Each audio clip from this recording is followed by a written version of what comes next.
अल्लाह अकबर। मैंने आपसे पहले ही कहा था कि ऐसा नहीं है और ना होगा कि ईरान का नुकसान ना हो।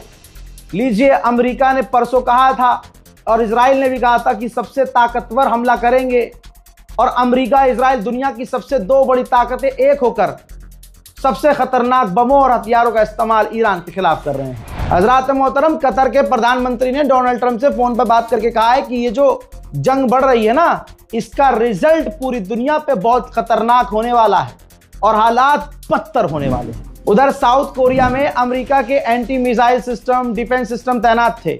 इतने कम पड़ चुके हैं अरबों के यहाँ अमेरिकी डिफेंस सिस्टम कि अब साउथ कोरिया को अमेरिका ने आदेश दिया कि हमारी चीजें भेज दो भाई, यूएई और अरब। तो अब साउथ कोरिया अरब को अमेरिकी डिफेंस सिस्टम लौटा रहा है। इधर से चीन बिस्मिल्लाह पढ़ दे फिर। उधर इजराइल भी पिट रहा है। नेतन्याहू ने क्या कहा था अभी 2 घंटे पहले बयान में मैंने सुनाया था कि ईरान के लॉन्चर खत्म हो चुके हैं, ताकत खत्म हो चुकी है, ईरान घुटने पे आ चुका है। गोप गोप गोप गोप गोप। सच्चाई क्या है? उधर से हिजबुल्लाह की भी मिसाइलें तेल अवीव में गिर रही हैं और उधर से ईरान भी मिसाइलें दाग रहा है। सारे अमेरिका और इजराइल के साथी मुस्लिम गद्दार अरब रोक तो रहे हैं ईरान की मिसाइलें, लेकिन फिर भी तेल अवीव में ईरान की मिसाइलें अलग अलग जगह जाकर गिरी हैं। देखिए,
उधर मेरे दोस्तों इजराइल को यह भी बता दिया ईरान ने कि मुन्ना तुमसे लड़ने की तैयारी तुम्हारे हिसाब से है।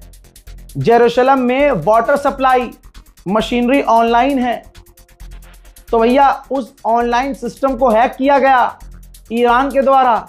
उधर ईरान के वाटर टैंकर्स और ईरान के वाटर सप्लाई को हमला करके तहस नहस किया गया, तबाह किया गया। तो ईरान भी कह रहा है जेरूशलम में वाटर सिस्टम को हैक करके मुन्ना हम चाहें तो हम भी पानी बंद कर सकते हैं, लेकिन हम यजीद नहीं हैं। ट्रंप ने कहा था कि अरबों पर अब हमला नहीं कर पा रहा है ईरान, तो अमेरिका का जो इराक में एयरबेस है, ईरान की मिसाइलें और ड्रोन वहां आ रहे हैं और अमेरिका बिलियंस ऑफ डॉलर के इंटरसेप्टर से उन्हें रोकने की कोशिश कर रहा है। देखिए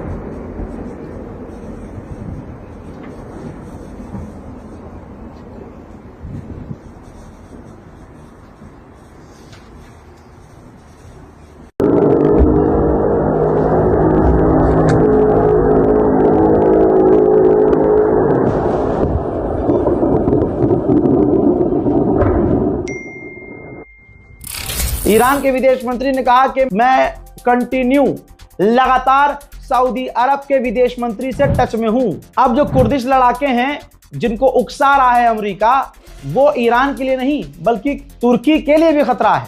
तो खबर यह है कि रजब तैयब एर्दोगान तुर्की के राष्ट्रपति ने कुर्दिश लड़ाकों के लीडरों से फोन पर बात की है। उधर ईरान ने आधिकारिक तौर पर, ईरान की फौज ने ऐलान किया है कि हम 6 महीने की जंग के लिए तैयार हैं। मुन्ना IRGC ने तो अलग ऐलान किया, कहा कि हमने उनके यानी अमेरिका के एयर डिफेंस सिस्टम, ऑब्वियसली जो जॉर्डन UAE में, जॉर्डन में तो भाई इतना बड़ा किया, 3 रडार तबाह कर दिया, थर्ड का वो भी अमेरिका का सबसे खतरनाक एयर डिफेंस सिस्टम।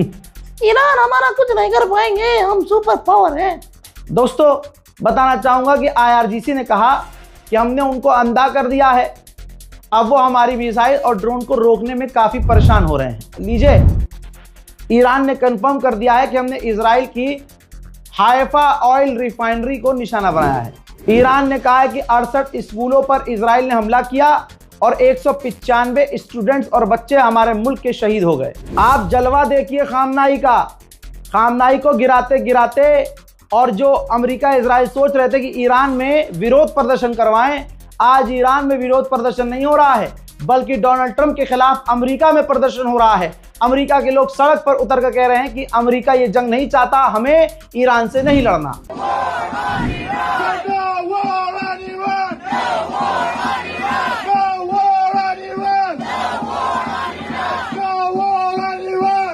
इराक की गवर्नमेंट को तो झूठा नहीं बोलेंगे आप। इराक की गवर्नमेंट ने कंफर्म किया है कि अमेरिका की एम्बेसी जो हमारे इराक में है, बगदाद में, वहां हेलीपैड है अमेरिका का। अमेरिका के डेलीगेशन, अमेरिका के ऑफिशियल सीधा हेलीकॉप्टर से इराक में बगदाद में मौजूद अमेरिकी एम्बेसी पर उतरते थे। ईरान के हमले में बगदाद में अमेरिकी एम्बेसी पर बना हुआ हेलीपैड डैमेज हो गया है। मेरे दोस्तों, कमांडर ने यह कहा है ईरान के कि हमारे हथियार बनाने वाली कंपनी बाहर की थोड़ा ही है, हमें दोबारा बनाने में, दोबारा भरने में टेंशन नहीं है। अरब देशों के डिफेंस सिस्टम किसी और के हैं और वो अपनी जमीन हमारे खिलाफ इस्तेमाल होने दे रहे हैं, लिहाजा हम तो फिर निशाना बनाएंगे।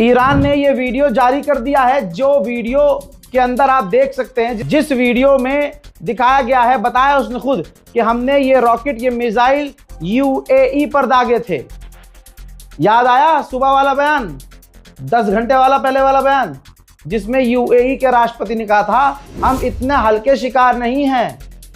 बाबू तुम शिकार ही नहीं हो, ईरान तो यही कह रहा है बाबू तुम हमारी हो ही नहीं, तुम लाइन में ही नहीं हो।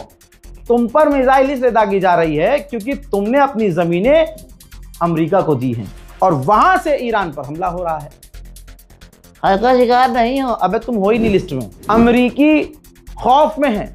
अमेरिका ने अमेरिकियों को मिडिल ईस्ट से रेस्क्यू किया है, जैसे तैसे जो जहां फंसा था उनको निकाल कर अमेरिका उन अमेरिकियों को अपने मुल्क लेकर गया है और अरबों को बीच में रगड़ने के लिए छोड़ दिया है। उधर डोनाल्ड ट्रंप ख्वाब देख रहा है कि एक फौज की टुकड़ी, बड़ी फौज की टुकड़ी ईरान में उतारी जाए और ईरान के न्यूक्लियर साइट पर कब्जा कर लिया जाए। हालांकि ये सब बेकार की बात है। अगर अमेरिका कब्जा करेगा तो ईरान के तेल पर करेगा और ये सारा मामला सिर्फ तेल का है। ईरान ने बताया है कि अभी भी ईरान के अंदर दुश्मन एक्टिव है और हमारे किसी नेता को असैसिनेट करने की कोशिश की गई है। डोनाल्ड ट्रंप ने फिर कहा है कि ईरान के नए सुप्रीम लीडर चुनने में हम चाहते हैं कि हमारा भी थोड़ा सा रोल हो, क्योंकि हम नहीं चाहते कि हर 10-12 साल में 5 साल में हमें ये सब फिर करना पड़े और हमला करना पड़े। Peter asked you a question yesterday. You said it wasn't the right time in that event, but he was asking whether you have indications of whether Russia is supporting Iran somehow in this. No, Do you?